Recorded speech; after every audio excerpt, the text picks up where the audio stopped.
매일 성경 묵상을 돕는 해설 가이드입니다. 안녕하세요. 묵상 코치입니다. 함께 읽고 나눌 말씀은 신명기 11장 1절에서 17절까지 말씀입니다. 모세는 이스라엘 미래가 하나님께 달려있다는 사실을 거듭 강조하며 하나님에 대한 사랑과 순종을 요구합니다. 이스라엘이 이 아름다운 땅에서 얼마나 장고히 살 수 있냐 하는 문제는 그들이 어떻게 행하느냐에 달려있습니다.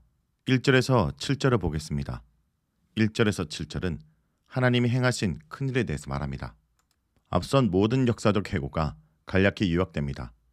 하나님은 큰 권능으로 이스라엘 백성을 이집트에서 구출하셨으며 거듭 반역하는 백성들을 이끌고 오늘 모압 강야까지 인도하셨다는 것입니다. 모세는 그 하나님을 사랑할 것을 권면하고 그분의 책무와 법도와 규례와 명령을 언제나 잘 지킬 것을 당부합니다. 여기서 책무라는 말이 처음으로 사용됩니다. 이것은 하나님의 백성으로서 반드시 지켜야 할 직무나 의무사항을 말합니다. 그분은 과거의 역사를 통해 충분히 교훈을 주셨습니다. 히브리어 무사르는 육체적 고통을 수반하는 몸으로 체득된 교훈을 뜻합니다. 사실 출애굽 이후의 모든 이적과 기사는 출애굽 당시에 압도적인 하나님의 이적과 기사를 능가하지 못합니다. 이후의 숱한 기적들과 신비한 경험들, 즉 만나와 메추라기의 공급과 극적인 식수 공급까지도 이에 비할 수 없습니다. 이집트에서의 하나님의 큰 권능의 역사와 홍해를 가르신 일은 이후의 모든 기적들을 대표하는 사건들입니다. 모세가 지난 역사를 총정리하면서 이집트에서 있었던 최초의 하나님의 권능의 역사를 끄집어낸 이유가 이것입니다. 그런데도 그들은 이 하나님마저 신뢰하지 못한 채 강야에서 배교와 반역을 반복하며 잠깐의 시련을 견디지 못하고 불평을 쏟아냈습니다. 그럼에도 불구하고 하나님께서는 이 패역한 백성이 강야의 숱한 난관과 역경들을 뚫고 지금에 이르게 하셨습니다. 그러나 그들은 강야에서 어떤 역겨운 짓을 했을까요? 모세는 그중 가장 극단적인 사례 하나를 대표로 끄집어냅니다. 이건 역시 초기에 발생한 사건으로 정탐꾼 사건을 능가하는 이스라엘 최대의 배교 행위였습니다. 당시 고라가 주동했던 반역 사건은 두 방향으로 진행되었습니다. 한 무리는 아론과 그의 가문의 제사장 권한에 불만을 품고 그의 제의적 권력을 찬탈하려 한 레인 고라와 그의 추종자들이었으며 다른 한 무리는 모세의 지도권에 반항하여 그의 정치적 권력을 뒤엎으려는 다단과 아비람과 그 추종자들이었습니다. 다단과 아비람은 장남인 르우벤 지파에 속한 자들로서 그들은 장남 지파인 자신들이 대접받지 못한 것에 불만을 품고 쿠데타를 일으켰다 볼 수 있습니다. 두 무리는 목적이 달렸으나 한패가 되어 이스라엘 백성을 선동하고 하나님이 정하신 건의와 공동체의 질서를 무너뜨리려 했습니다. 반란이 두 방향으로 진행된 것처럼 심판도 두 가지 방식으로 집행되었습니다. 고라와 250명의 추종자들은 성막 앞에서 하늘의 불을 맞고 몰살당했으며 다단과 아비람 일당은 진영에서 새를 규합하다가 땅이 갈라져 집단으로 매장되었습니다. 민수기는 다단과 아비람에게 속한 모든 사람과 그들의 재산들 그리고 살아있는 가축들도 매몰되었다고 보고합니다. 신명기는 다시 한번 이 보고에서 민수기와 엇박자를 내는 것처럼 보입니다. 민수기는 고라가 주동해서 다단과 아비람이 세력을 규합했다고 보고하지만 신명기에서 모세 해고는 고라가 누락된 채 다단과 아비람만 등장합니다. 이에 대한 전통적인 설명은 모세의 연설에서 고라가 빠진 이유는 당시 심판의 불길을 피해 살아남은 고라의 아들들을 모세가 배려했기 때문인 것으로 해석합니다. 실제로 민수기 26장 9절에서 10절은 그 사건을 다시 해고하면서 반역의 무리가 몰살당할 때 고라의 아들들은 죽지 않았다고 서술합니다. 틀림없이 고라의 자녀들 중 일부가 하나님의 경고를 따라 심판의 장소를 피했던 것입니다.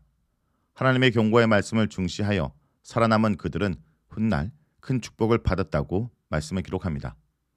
그들이 성전의 음악을 맡았고 많은 아름다운 시편의 시들을 남겼으며 또한 사무엘이 고라의 후손이었다는 사실이 놀랍습니다.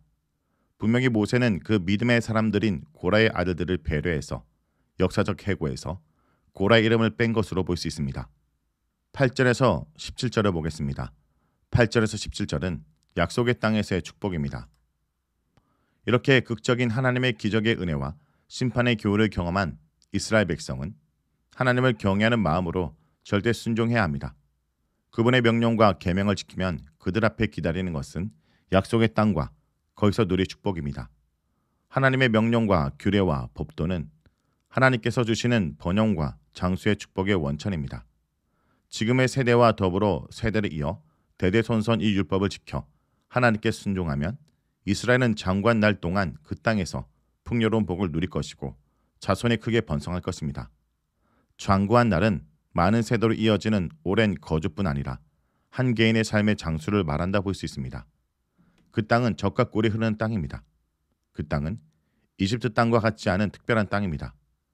이집트 땅의 농사법과 가나안 땅의 농사법은 전혀 다릅니다. 이집트는 끝이 안 보이는 옥토가 펼쳐져 있는데 그 땅의 농사법은 발로 물대기입니다. 두 발을 이용해 물을 대는 작업은 이집트의 농사법이었습니다. 그것은 땅의 농사법입니다. 그것은 수문을 열고 닫을 때 발을 이용하는 작업이나 물줄기를 논밭의 수로로 연결하기 위해 흙더미를 쌓는 고된 노동을 가리킬 수 있습니다. 더욱 그럴듯하게는 그것은 물통에 물을 담아 발로 걸어가서 논밭을 운반하는 작업을 의미할 수 있습니다. 그러나 약속의 땅의 농사법은 하늘 농사법입니다. 사람이 물을 대는 것이 아니라 하나님이 물을 대십니다.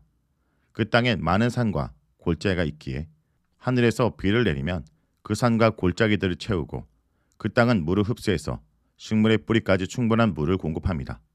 다만 문제는 하늘에서 그런 충분한 비를 내려주냐가 관건입니다.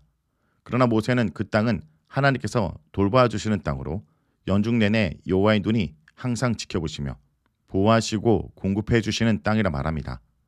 만일 그들이 하나님 말씀에 순종하면 그 땅은 젖과 꿀이 흐르는 땅이 될 것입니다. 모세는 하나님께서 순종하는 백성에게 하늘에 한없는 저수지의 수문을 열어주신다고 역설합니다. 그것은 곧 이른 비와 늦은 비입니다.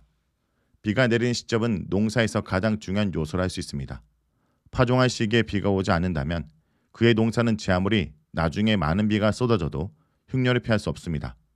마찬가지로 수확 직전에 충분한 비가 내리지 않는다면 곡식은 줄기만 커졌을 뿐 나날이 제대로 차지 않아 흉작이 될 수밖에 없습니다. 이른 비는 음력 7월에 내리기 시작하고 늦은 비는 6개월 후인 음력 1월에 내리기 시작했습니다. 하나님께서 이른 비와 늦은 비를 내려주시면 그들은 핵곡식과 새 포도주와 새 감람류를 넉넉히 수확할 것입니다. 그리고 가축들도 들판에서 무성히 자란 풀을 마음껏 뜯을 것입니다. 그러나 그들이 하나님을 버리고 헛된 신들을 의지하고 가나안의 바알을 농경신으로 섬기면서 복을 빈다면 하늘의 수문은 닫힐 것입니다. 성도 여러분, 가나안은 스스로 이스라엘 백성에게 축복의 땅이 되지 못했습니다. 이스라엘이 스스로 삼가서 우상을 섬기지 않을 때 하나님께서는 적당히 비를 내려주셔서 풍성한 수확을 얻게 하셨습니다. 반면에 그들이 다른 신을 섬기면 하늘을 닫아 비를 내리지 않고 소산을 낼 수 없게 하십니다. 그러니 우리가 구할 것은 가나안 땅 같은 조건이 아니라 믿음이라는 것을 잊어서는 안 될 것입니다. 말씀을 놓고 기도하겠습니다. 주님, 성경의 역사와 교회의 역사와 나 자신의 역사 속에서 나타난 복과 경계를 늘 잊지 않게 하여 주시옵소서. 거역과 불순종의 길이 아닌 주님을 순종하고 사랑하는 길로 걸음으로 말미암아 오늘 이 땅에서도 강례의 은혜를 체험하는 주의 백성들이 되게 하여 주시옵소서. 예수의 이름으로 기도합니다. 아멘.